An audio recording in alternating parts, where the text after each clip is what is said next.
Genie Lift Freewheel Procedure.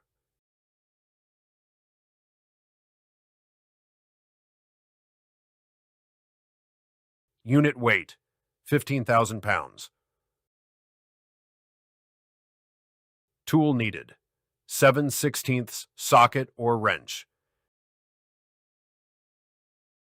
10 30-second fine thread bolts. You'll need 2. Length, 1.5 inches. Remove cover. Pin is now exposed. This will be forced inward by tightening the bolts. This will push the pin and release gears. Flip the cover over. Insert long 10 30-second fine bolts. Long bolts will bottom out. Add nuts between bolt head.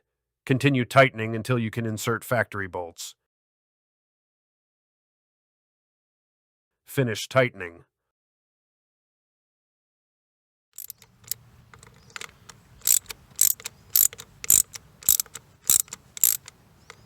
Audible clunk release sound means success.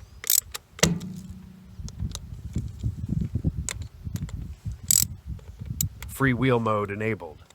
Have wheel chocks ready. Unit can move freely.